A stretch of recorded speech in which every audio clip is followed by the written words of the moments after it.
మొక్కుకుంటే సరిపోదు, మొక్కు కూడా తీర్చుకోవాలి కదండి. నా ప్రకారం మొక్కు అంటే ఒక కమిట్మెంట్ అనే. దేవుడైతే మనలాగా సాడిస్ట్ కాదండి, అలానే సెల్ఫిష్ కూడా కాదు.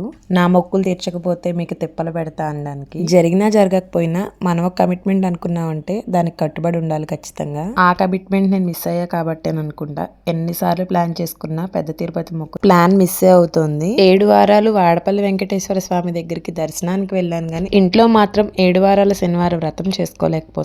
ముందు రోజు అనుకోవడం, చేసుకునే టైంకి ఏదో ఒక కారణం చేత అది అలా ఆగిపోవడం. ఈ రోజు పొద్దున్న లేచిన తర్వాత అప్పటికప్పుడు అనిపించింది మనసుకి, స్వామివారికి పిండి దీపాలతోనైనా దీపారాజన చేసి వెన్నపూసని నివేదన చేద్దాము. నవనీత సేవ, పిండి దీపాల ఆరాధన ఈ రోజు నుంచి స్టార్ట్ చేద్దాము కొన్ని వారాలు అనుకున్నాను. అనుకోవడమే కాదు, స్వామివారికి పిండి దీపాలు తయారు చేసుకున్నాను. అలాగే వెన్నపూసను కూడా సిద్ధం చేసి పెట్టుకున్నాను.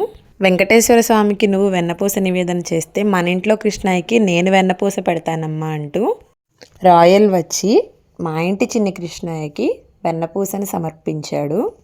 శ్రీనివాసుని అష్టోత్తర శతనామాలు, శ్రీ గోవిందస్వామి గోవిందనామాలు, వెంకటేశ్వర వజ్రకవచం చదువుకొని స్వామివారిని నిండు మనసుతో నా సంకల్పాలన్నీ చెప్పుకొని నా తప్పులన్నీ మన్నించమని వేడుకొని నేను అనుకున్నన్ని వారాలు కూడా ఎటువంటి ఆటంకాలు లేకుండా నిర్విఘ్నంగా పూర్తి చేసుకోవాలి.